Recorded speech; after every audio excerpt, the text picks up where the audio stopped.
Teleponto. Olá. Olá, estás bem? Estou, e tu? Como é que tu estás? Estou bem, aqui um pouco reticente com esta semana, porque vai ser um episódio duro. Até lá, antes de lá irmos, pergunto como é que foi até hoje. Olha, sabes aquelas semanas em que só nos apetece dormir? Sei. Pronto, eu estou assim. Eu acho que se nota na minha voz que está a ser assim uma semana complicada, não é? Está a ser duro, mas Não, vai melhorar. Há semanas assim, claro que vai melhorar. Vai melhorar. Olha, vai melhorar em primeiro lugar porque hoje é dia do pai, não é? Vamos já aqui tirar esta do capote e desejar aqui Um feliz dia do pai a todos os pais que estão a ouvir-nos ou a todos os pais que são pais dos filhos que nos estão a ouvir. E até calha bem, porque quando falamos aqui dos pais parece que ficamos aqui melhor sentados a mostrar o nosso respeito.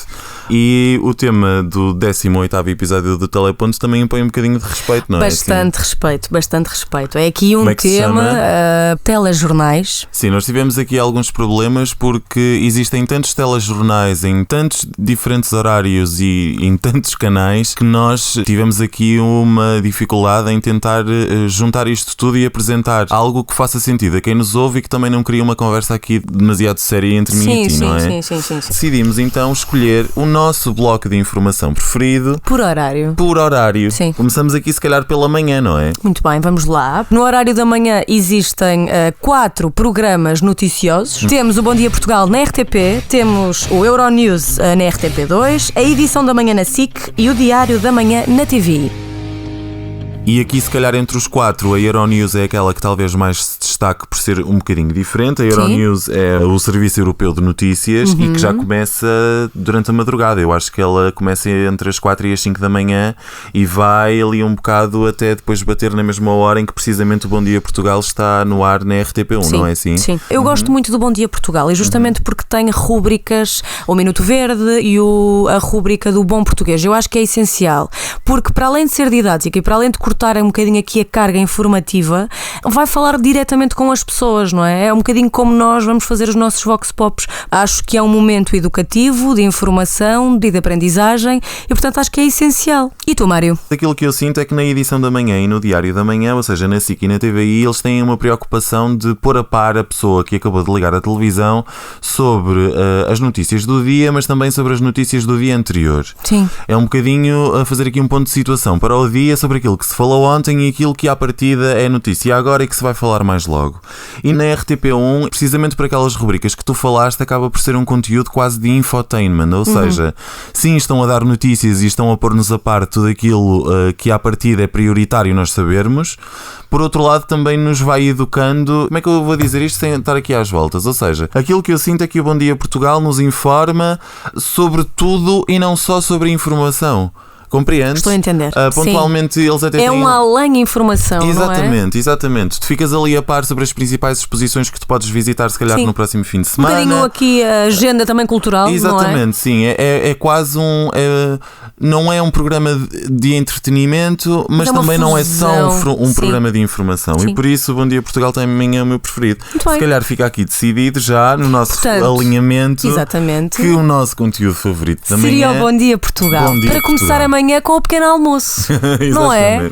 Muito bem. Seguimos agora para o alinhamento da tarde. Sim, uma horinha de almoço. Trabalhamos a manhã toda, não é? Com certeza. Chega ali ao meio-dia, tudo certo. Tu que horas é que vais almoçar? Uma. Olha, tem que ser mesmo à uma, não é? Porque caso contrário, não apanharíamos aqui os principais telejornais deste período. Vamos lá. Que neste caso são apenas 3, porque a RTP2 não tem nenhum conteúdo de informação a esta hora. Essa responsabilidade acaba por passar para a RTP1.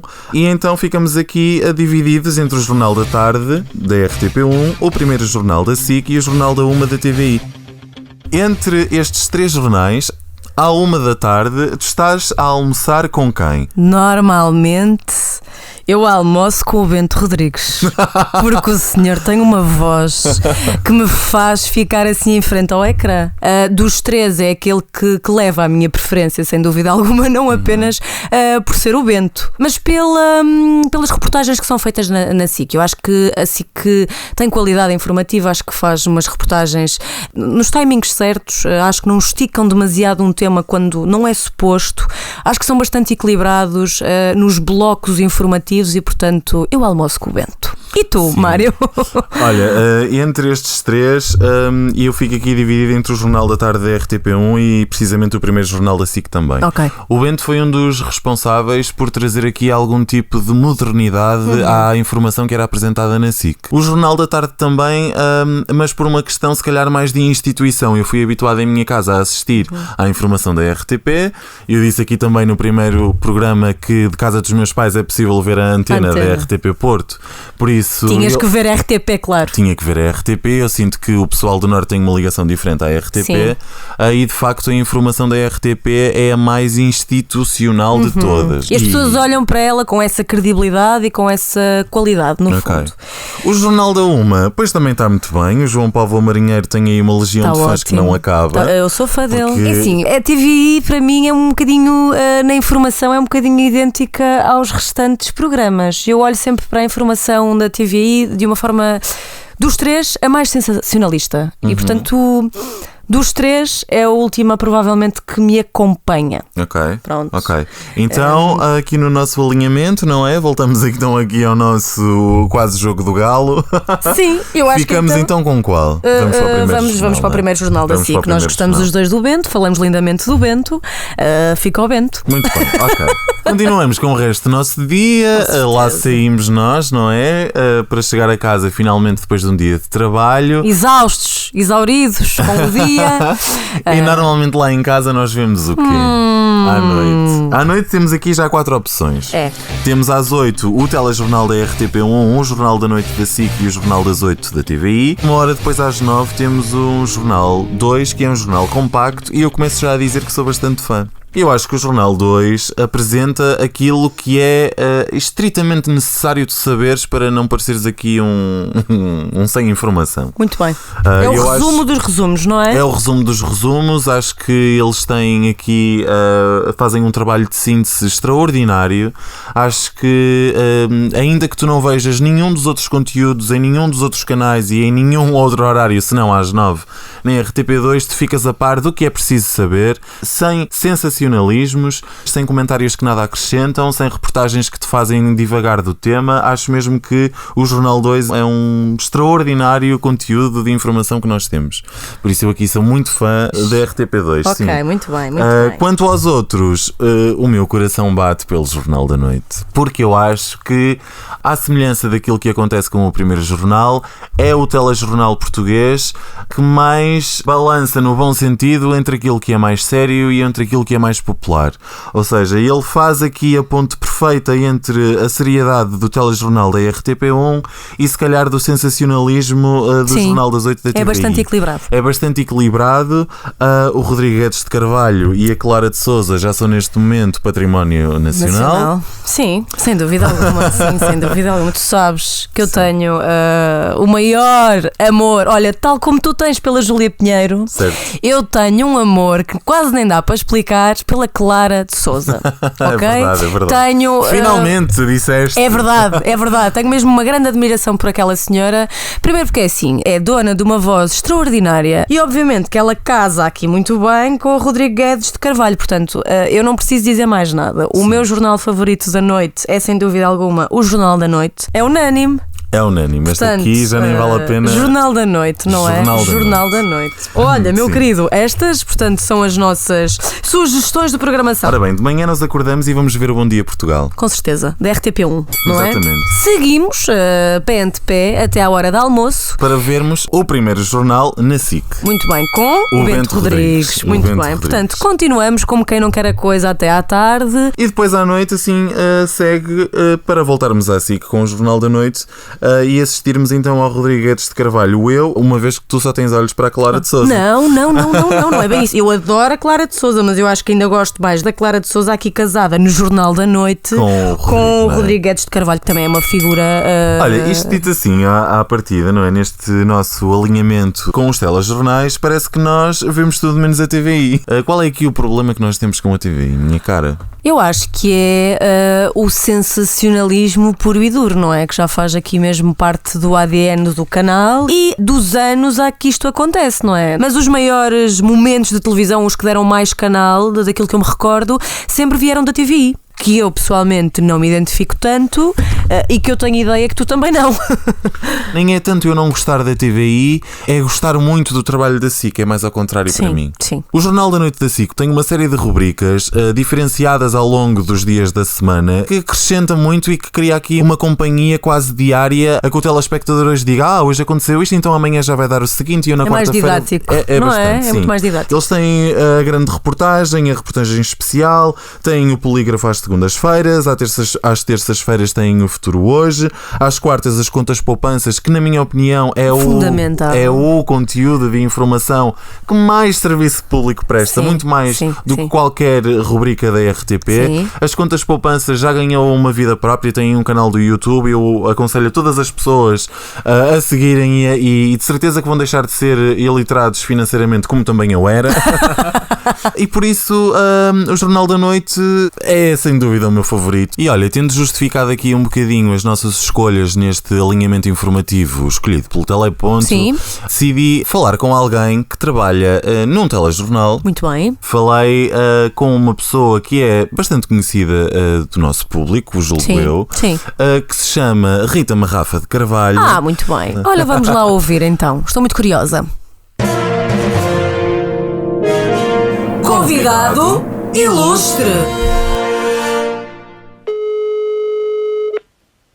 Estou? Olá, Rita.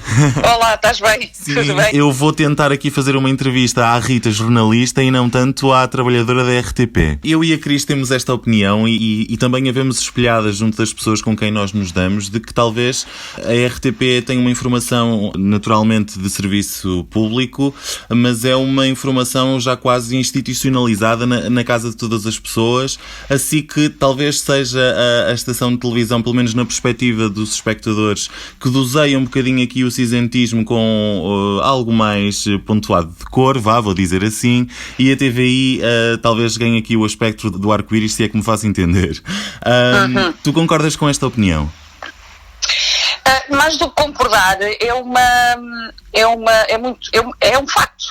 Nós temos desse exemplo quando foi agora anunciado inicialmente o estado de alerta na passada quinta-feira. O share e o rating ou neste caso as audiências do telejornal foram elevadíssimas, foi dos jornais mais vistos, porque em alturas de crise as pessoas confiam muito na RTP, não só dados os anos de experiência, mas porque sabem que ali vão ter uma informação à partida, alguns chamariam cinzenta, eu prefiro chamar-lhe fidedigna e rigorosa. É óbvio que não há espaço para grandes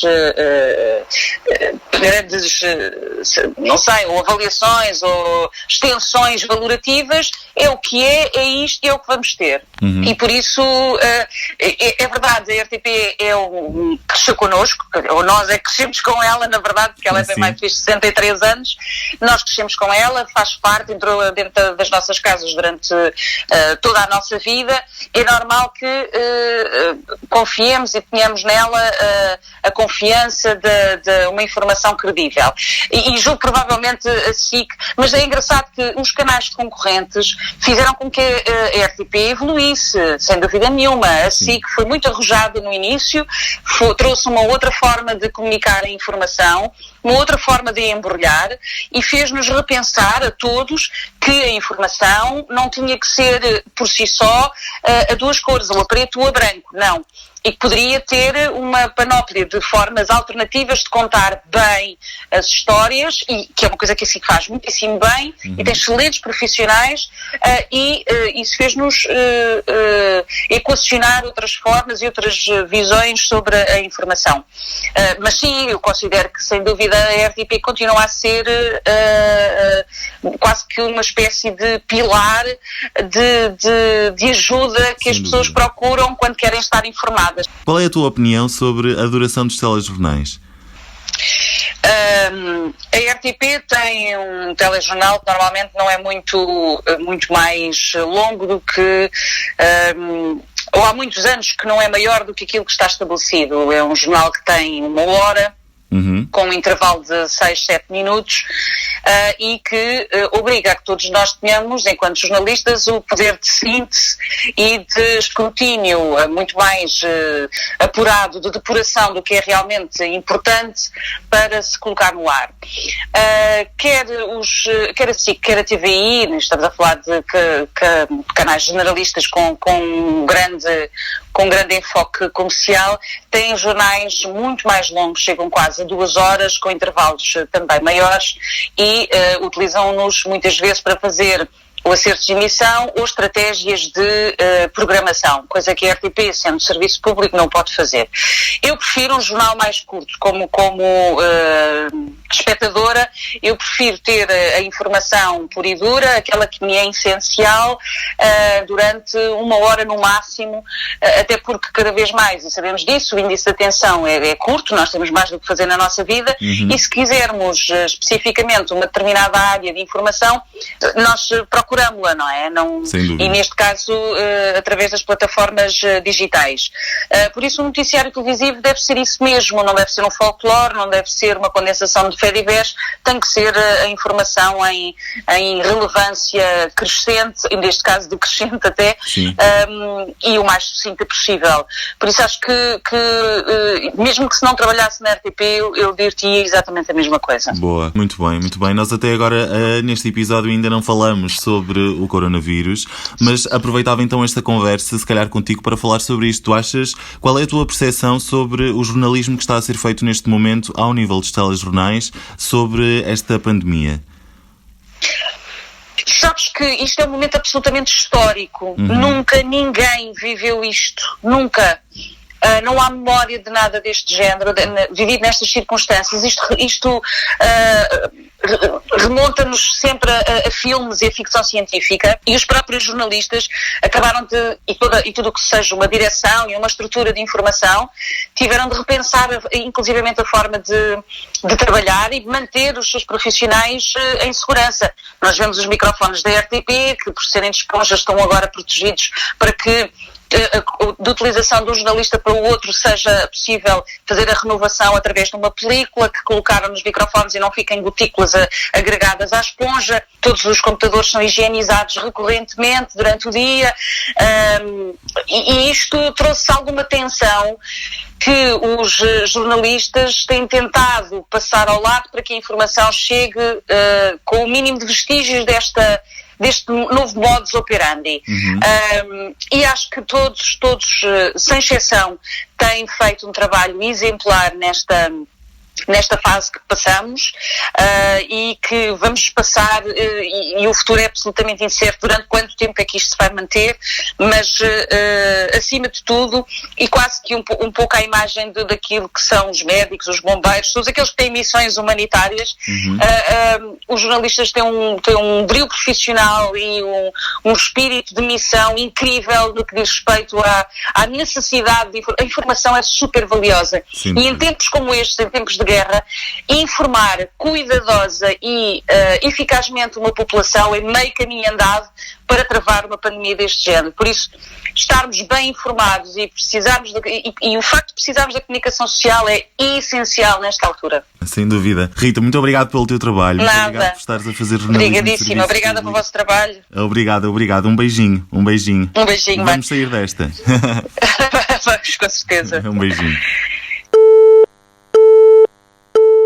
Olha, que bom que numa altura como esta, não é, de crise, podemos contar com a opinião de uma jornalista, não é, que neste momento está em quarentena, mas entretanto há de voltar às suas funções para deixar outra pessoa em quarentena, certamente.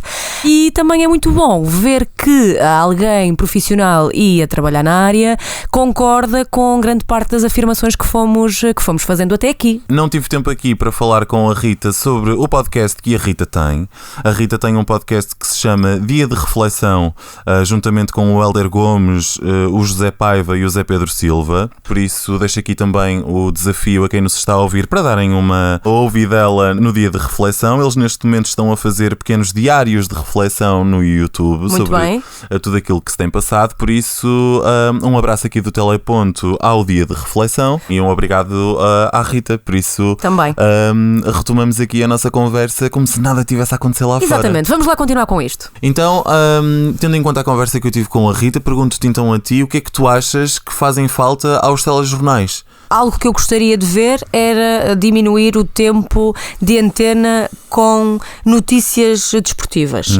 Gostava de ver aqui um bocadinho mais rubricas e reportagens que de facto ensinassem ou explicassem de melhor forma, no fundo, a economia do país, de que forma é que tu consegues, ou que as pessoas que não têm tanta consciência, que não têm tanta literacia, que não conseguem perceber estas matérias tão facilmente, comparativamente com pessoas que têm mais acesso à informação. Portanto, acho que este tipo de informações deveriam ser melhor trabalhadas para as pessoas, explicar estas questões de uma forma mais simples, de uma forma mais fácil, para que as pessoas conseguissem também aprender através dos telejornais, que não fosse apenas debitar matéria, passo a expressão, sobre a atualidade, sobre o desporto, sobre a economia, mas também incluírem cada vez mais rubricas que ajudassem o dia-a-dia de cada cidadão. Eu também acho, e acho que cada vez mais nós estamos a perder aquilo que, por exemplo, o Fernando Peça, que também já foi um som da semana aqui do Teleponto, fazia como ninguém,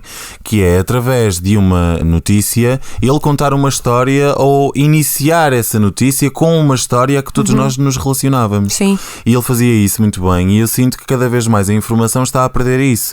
Sim. Ou seja, é possível tu apresentares um tema, por exemplo, sobre o coronavírus, contando uma história de alguém que, no fundo, é embrulhar aquela informação de uma outra forma. É captar aqui a atenção, criando uma relação mais próxima com aquilo que nós estamos a ver. Sim. E eu acho que todas as peças jornalísticas e reportagens, às vezes nas reportagens nós vemos um bocadinho mais isso, mas nas peças jornalísticas às vezes é um chapa 5. É responder o onde, quando, porquê e o que é que aconteceu, criar pouca história, e não tanto criar ali uma história. E isso é muito importante para nós interiorizarmos aquilo que nós estamos a ouvir. E se nós, miúdos com formação, com a mínima destreza digital, claro.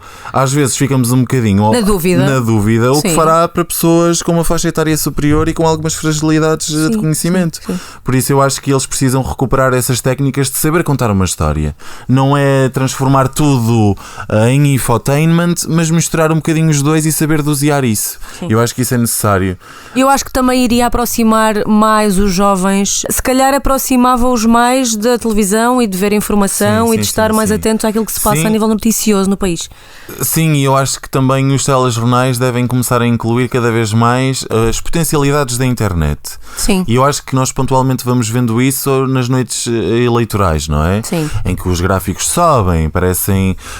eles brincam um bocadinho com o cenário, há ali um 3D, um holograma que aparece. Sim, mas faz mais sentido para... não é? Não, mas isso podia ser perfeitamente esticado para outros temas. Para todos os dias, para o jornal de todos os dias. Eu acho que se todas as informações fossem exibidas com todas estas características um bocadinho mais espetaculares que o normal, captaria muito mais a atenção de todos e até simplificava tudo aquilo que nós vemos. Sim. E eu acho que a potencialidade da internet, e nós também já referimos isso aqui, não está a ser bem utilizada na informação, ou pelo menos ainda não está a ser tão bem utilizada como poderia ser. E eu acho que isso também faz falta. Tal e qual. Não é? Esperemos estarmos a caminhar para essa era, não é? Sim, esperemos. Mas então se calhar deixamos aqui o desafio a todos a fazerem esta viagem com o comando, que é de manhã então verem o Bom Dia Portugal na RTP1, no final da manhã e início da tarde poderem ver o primeiro jornal da SIC com o Bento Rodrigues, e no jornal da noite então serem acompanhados no vosso jantar com o Rodrigo Guedes de Carvalho e a Clara de Sousa.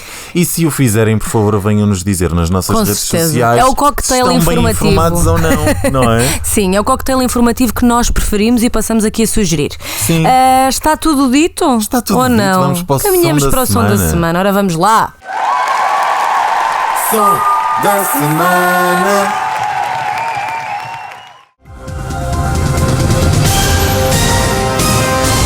noite, bem-vindo ao El Mais Fraco. Qualquer uma destas 9 pessoas pode ganhar até 10 mil euros. Tempo! Afonso, como se chama em Portugal as apostas mútuas desportivas sobre os resultados de jogos de futebol? Passo. É uma irritação quando vocês podem fazer e não fazem porque são burros, desculpem! Foi muito mau. É o El Mais Fraco. Adeus. Muito bem, Mário, escolhemos aqui um ótimo som da semana, portanto, que está certamente a bater na memória de todos os portugueses. Sem dúvida. É emblemático. É património nacional televisivo. Será português? Eu acho que sim. Eu acho que sim. Eu acho que sim. Este programa que nós ouvimos começou em 2002, na RTP1, precisamente apresentado pela voz que nós ouvimos, que é a minha querida Júlia. O programa chama-se O El Mais Fraco. Sim. Chegou também a ser apresentado pela Luísa Castelo Branco e depois pelo Pedro Granger já em 2011. E foi um programa que durante muito tempo eu vi recriado no recreio lá da escola. Porque eu tinha muitos amigos que cada vez que se lembravam lá diziam: olha, tu és o elo mais fraco a Deus, ou uma coisa assim. E foi bastante popular, não foi? Foi bastante popular. Eu não me lembro dele, portanto, nas minhas brincadeiras de recreio, mas acredito que tenha feito parte das brincadeiras de recreio de muita gente. Sim, este era um programa, não era original, era um programa adaptado do britânico Weakest Link. Sim. E que tinha na sua gênese precisamente essa apresentação um bocadinho mais austera, mais severa, e que curiosamente a Júlia Pinheiro e a Luísa Castelo Branco disseram anos mais tarde que não se tinham sentido confortáveis a desempenhar esse papel. E algo me diz que o Pedro Granger adorou, porque ele, quando o fez, era um bocadinho exagerado na apresentação, tu lembras? Era. Mas ele também é um bocadinho exagerado no geral das apresentações, ou é só de mim? Não é nada contra o Pedro, é uma característica dele. Disseste, tu não disse eu. Cada um é como cada qual. Está tudo dito, meu querido. Está tudo dito. Belíssimo som da semana. Para a semana marcamos cá a presença novamente para o 19º. Para o 19º, deixar aqui a nota mais uma vez, um grande abraço para o meu pai e um grande para o abraço meu pai também, para o António Guerra e para o Mário Ramos. Para o Mário Ramos, exatamente. First one. Um grande abraço a todos, um beijinho a todos os pais. A todos os pais, exatamente. A todos os filhos dos pais também. Exatamente, um grande abraço a todos os pais e podem nos ouvir em todas as plataformas de streaming já disponíveis e por favor sigam-nos no Facebook, no Instagram e no YouTube. Basta pesquisarem por tele.podcast e deixarem lá um like, um comentário e enviarem-nos uma mensagem, nem que seja para dizer mal. Lavem as mãos, desinfetem sempre que possível, mantenham a distância social adequada e, portanto, tenham todas as técnicas e as necessidades de higienização que têm vindo a ser comunicadas na televisão, ok? Exatamente. Nós fazemos aqui no Teleponto um forcingzinho a todas elas. Portanto, até para a semana de casa para casa. Beijinho, até para a semana. Teleponto.